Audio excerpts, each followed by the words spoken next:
সাগরে মাছ ধরতে গিয়েছিলেন বাবা ও ছেলে। পরিকল্পনা ছিল অন্য দিনের মতো মাছ ধরে নিরাপদে ঘরে ফেরা, কিন্তু কে জানতো সেই যাত্রায় তাদের নিয়ে যাবে এক ভয়াবহ অনিশ্চয়তার মধ্যে।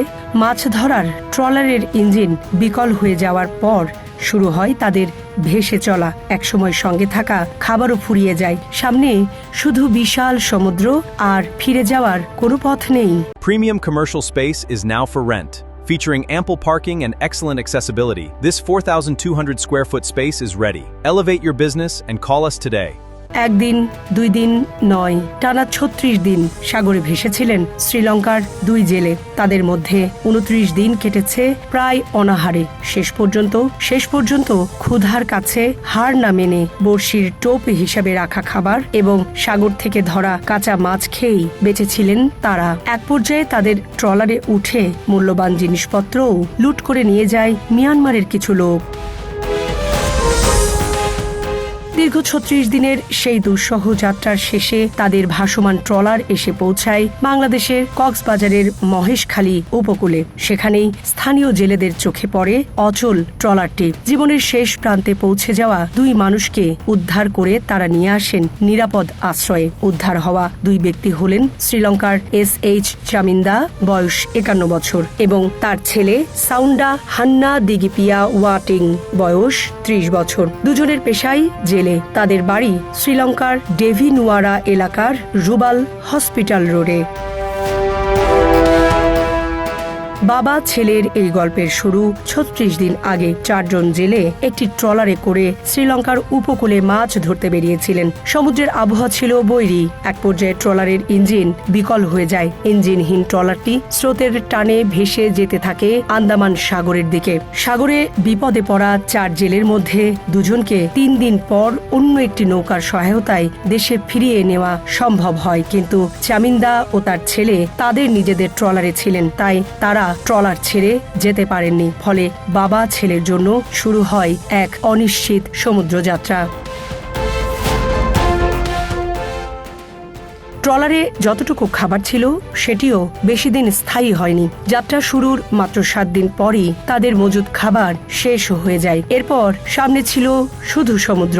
খাবারের কোনো নিশ্চয়তা নেই, ইঞ্জিন চালু করার উপায় নেই, আর চারপাশে সাহায্যের কোনো চিহ্নও নেই। ক্ষুধার্ত বাবা ছেলে তখন বেঁচে থাকার একমাত্র উপায় ছিল সাগর থেকে কিছু সংগ্রহ করা। তারা মাছ ধরার জন্য বড়শিতে টোপ হিসাবে রাখা খাবারও খেতে শুরু করেন। পরে সাগর থেকে মাছ ধরে সেটিই কাঁচা অবস্থায় খেয়ে দিন কাটাতে থাকেন। এভাবে কেটে যায় একটানা 29 দিন।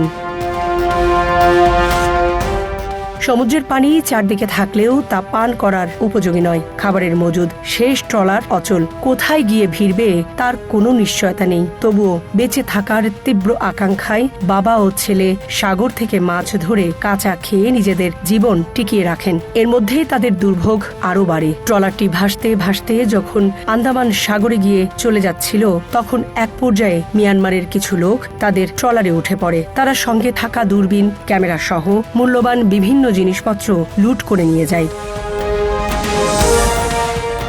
এভাবেই দিন গড়াতে গড়াতে 36তম দিনে এসে তাদের ট্রলার পৌঁছে যায় বাংলাদেশের জলসীমার কাছে, কক্সবাজারের মহেশখালী উপকূলে। গত বুধবার রাতে গভীর সাগর থেকে মাছ ধরে ফেরার সময় স্থানীয় জেলে জিয়াউর রহমানের নজরে পড়ে ভাসমান ট্রলারটি। প্রথমে দূর থেকে অচল ট্রলারটি দেখে সন্দেহ হয় তার। কাছে গিয়ে তিনি দেখতে পান ট্রলারের ভেতরে 2 জন মানুষ পড়ে আছেন। তাদের একজনের শারীরিক অবস্থা ছিল অত্যন্ত খারাপ। দীর্ঘদিন না খেয়ে থাকার কারণে তারা দুর্বল হয়ে পড়েছিলেন। বাংলাদেশি জেলেদের দেখতে পেয়ে তারা হাত জোর করে বাঁচানোর আকুতি জানান। জিয়াউর রহমান তখন আর দেরি করেননি। ভাষা বুঝতে না পারলেও পরিস্থিতি বুঝতে তার অসুবিধা হয়নি। মানবিক কারণে তিনি বাবা ছেলেকে নিজের ট্রলারে তুলে নেন। এরপর অচল ট্রলারটিকে রশি দিয়ে নিজের ট্রলারের সঙ্গে বেঁধে নেন। দীর্ঘ সাগর যাত্রার পর অবশেষে শুরু হয় তাদের নিরাপদ আশ্রয়ের দিকে যাত্রা।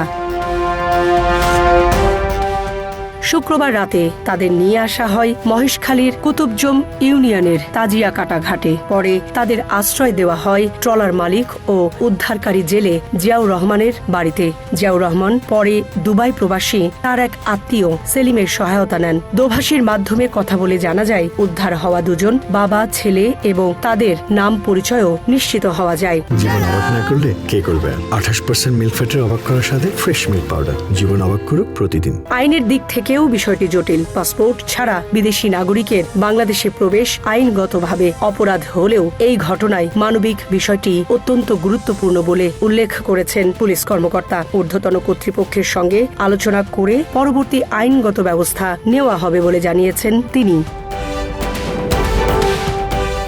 সামরিনা প্রীতি, ঢাকা এক্সপ্রেস।